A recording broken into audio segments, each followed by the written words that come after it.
He contented himself with planning, for his own pleasure, and no longer for the astonishment of others, an interior that should be comfortable although embellished in a rare style, with building a curious, calm retreat to serve the needs of his future solitude.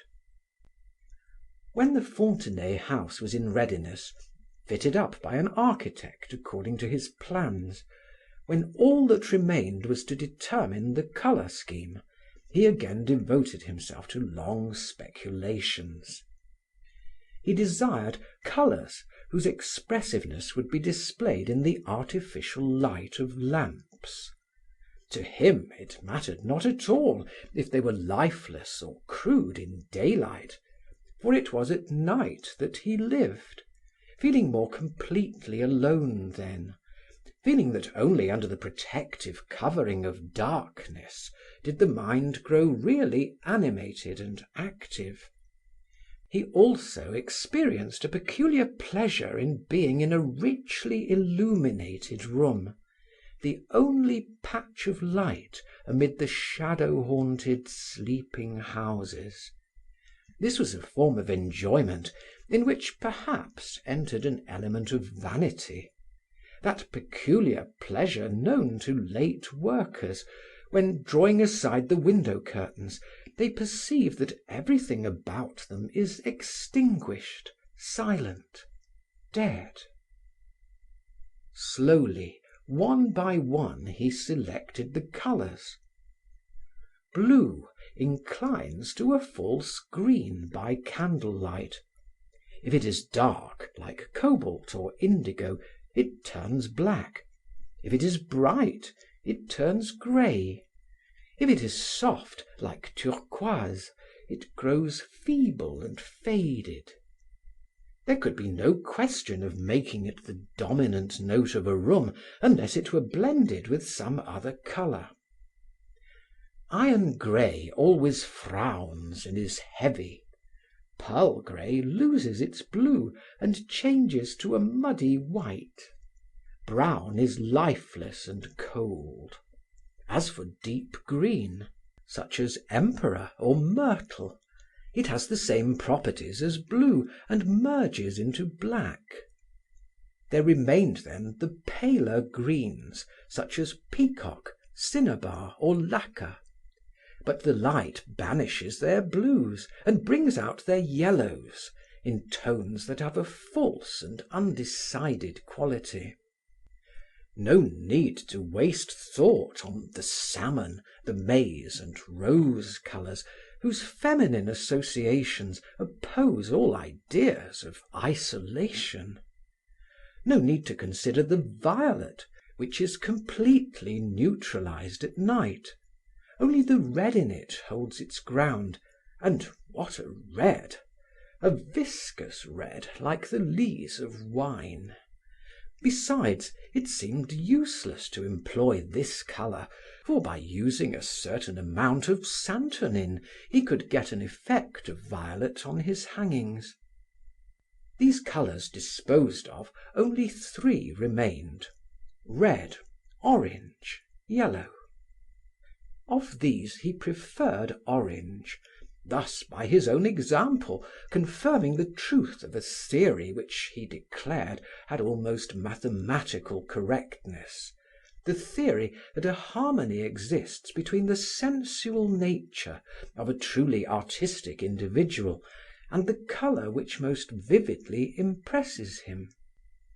Disregarding entirely the generality of men whose gross retinas are capable of perceiving neither the cadence peculiar to each color, nor the mysterious charm of their nuances of light and shade, ignoring the bourgeoisie, whose eyes are insensible to the pomp and splendor of strong, vibrant tones, and devoting himself only to people with sensitive pupils, refined by literature and art, he was convinced that the eyes of those among them who dream of the ideal and demand illusions are generally caressed by blue and its derivatives, mauve, lilac, and pearl grey, provided always that these colours remain soft and do not overstep the bounds where they lose their personalities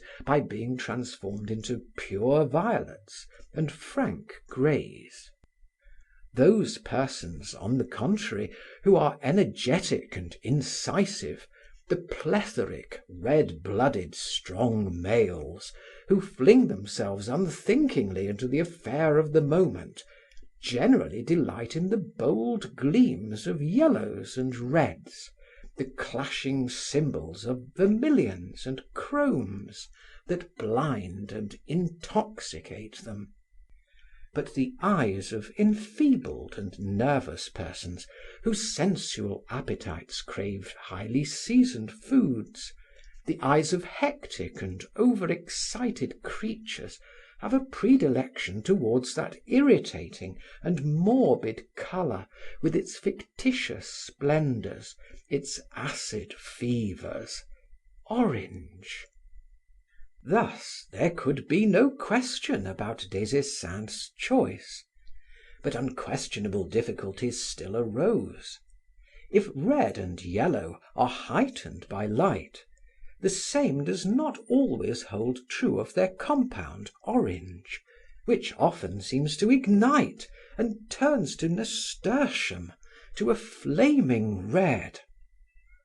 He studied all their nuances by candlelight, discovering a shade which, it seemed to him, would not lose its dominant tone, but would stand every test required of it. These preliminaries completed, he sought to refrain from using, for his study at least, oriental stuffs and rugs which have become cheapened and ordinary now that rich merchants can easily pick them up at auctions and shops. He finally decided to bind his walls, like books, with coarse-grained morocco, with cape skin, polished by strong steel plates under a powerful press. When the wainscoting was finished, he had the moulding and high plinths painted in indigo, a lacquered indigo like that which coachmakers employ for carriage panels. The ceiling, slightly rounded, was also lined with morocco. In the centre was a wide opening resembling an immense bull's eye encased in orange skin. A circle of the firmament worked out on a background of king blue silk, on which were woven silver seraphim with outstretched wings. This material had long before been embroidered by the Cologne Guild of Weavers for an old cope. The setting was complete. At night, the room subsided into a restful, soothing harmony. The wainscoting preserved its blue, which seemed sustained and warmed by the orange, and the orange remained pure, strengthened and fanned as it was by the insistent breath of the blues. Des Esseintes was not deeply concerned about the furniture itself. The only luxuries in the room were books and rare flowers. He limited himself to these things, intending later on to hang a few drawings or paintings on the panels which remained bare, to place shelves and book racks of ebony around the walls, to spread the pelts of wild beasts and the skins of blue fox on the floor, to install near a massive 15th century counting table deep armchairs and an old chapel reading desk of forged iron, one of those old lecterns on which the deacon formerly placed the antiphonary, and which now supported one of the heavy folios of Ducange's Glossarium Mediae et Infimae Latinitatis. The windows, whose blue fissured panes, stippled with fragments of gold-edged bottles, intercepted the view of the country and only permitted a faint light to enter, were draped with curtains cut from old stoles of dark and reddish gold, neutralized by an almost dead russet woven in the pattern. The mantel shelf was sumptuously draped with the remnant of a Florentine dalmatica.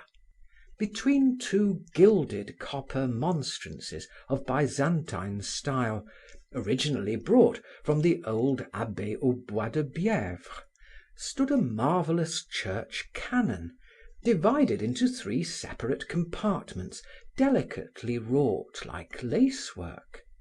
It contained, under its glass frame, three works of Baudelaire, copied on real vellum, with wonderful missal letters and splendid coloring.